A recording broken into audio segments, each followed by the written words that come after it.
નમસ્કાર, અડીખમ ગુજરાત ન્યૂઝમાં આપનું સ્વાગત છે. હું છું રાકેશ પંડ્યા. સમાચારમાં શરૂઆત કરીએ મહીસાગર જિલ્લાથી. મહીસાગર જિલ્લાના ખાનપુર, લુણાવાડા અને વીરપુર તાલુકાના ખેડૂતોની જીવાદોરી સમાન ભાદર ડેમમાં 40 વર્ષ બાદ પ્રથમ વખત મોટા સમારકામની કામગીરી હાથ ધરવામાં આવી છે. વર્ષ 1985માં બનેલા ડેમના દરવાજા હવે જર્જરિત થઈ ચૂક્યા હોવાથી તંત્ર દ્વારા યુદ્ધના ધોરણે તે બદલવાનું કામ શરૂ કરાયું છે. રૂપિયા 3.5 કરોડના ખર્ચે તમામ 6 દરવાજા નવા નાખવામાં આવશે. જો કે આ કામગીરી માટે ડેમની સપાટી ઘટાડવી અનિવાર્ય છે, જેથી ડેમમાંથી ભાદર નદીમાં પાણી છોડવામાં આવી રહ્યું છે. આવો જોઈએ આ વિશેષ અહેવાલ.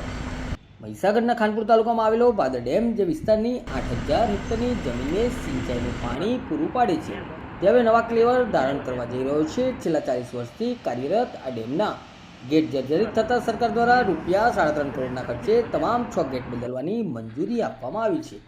આગામી ચોમાસા પહેલે આ કામગીરી પૂર્ણ કરવાનું લક્ષ્ય છે. હાલમાં તે ડેમની સપાટી 116.17 મીટર છે, પરંતુ ગેટ બદલવાની ટેકનિકલ કામગીરી માટે સપાટી 115 મીટર સુધી લઈ જવી અનિવાર્ય છે, જેના કારણે ડેમના 3 ગેટ 0.35 સેન્ટીમીટર ખોલીને 1200 ક્યુસેક પાણી ભાદર નદીમાં છોડવામાં આવી રહ્યું છે.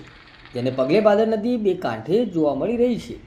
ભાદર ડેમની ક્ષમતાની વાત કરીએ તો તેનો ગ્રોસ સ્ટોરેજ 30.95 MCM છે. ચોમાસા પૂર્વે નવા ગેટ લાગી જવાથી ડેમની જળ સંગ્રહ ક્ષમતા સુધારામાં વધારો થશે, જેનો સીધો લાભ સ્થાનિક ખેડૂતોને મળશે. ડેમ પર ચાલી રહેલી કામગીરીનું નિરીક્ષણ ડેમના deputy executive engineer irrigation mechanical AH જુજારાએ કર્યું હતું. તેમણે ગેટના મટીરિયલની સમીક્ષા કરી જરૂરી સૂચનો આપ્યા હતા.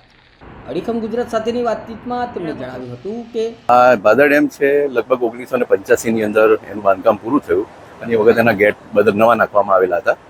આ ગેટ બદલ્યા પછી લગભગ અત્યારે 40 વર્ષથી વધારાનો સમયગાળો વીતી ચૂકેલો છે અને રેગ્યુલર જે કોરોઝનના કારણે જેનું ખવાણ થાય, એ ખવાણના કારણે ડેમ સેફ્ટીને ધ્યાને રાખીને સક્ષમ કક્ષાએથી તમામ 6 ગેટ બદલવા માટેનો નિર્ણય લેવામાં આવેલો છે અને એ અનુસંધાને નવેમ્બર 2025માં આનો રિપ્લેસમેન્ટ માટેનો વર્ક ઓર્ડર પણ ઇસ્યુ કરવામાં આવેલ છે.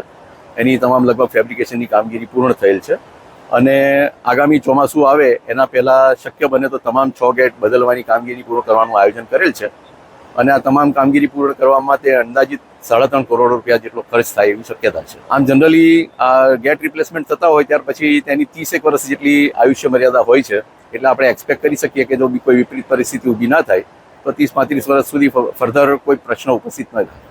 તો આમ ભાદર ડેમનું આ નવીનીકરણ ખેડૂતો માટે આશાનું નવીકરણ લઈને આવ્યું છે. તંત્ર દ્વારા હાલની સલામતીના તમામ પગલાં લેવામાં આવ્યા છે. આગામી ચોમાસાની સિઝન પહેલાં સમગ્ર કામ પૂર્ણ કરી લેવાના ચક્રો ગતિમાન કરી દેવાયા છે. નમસ્કાર.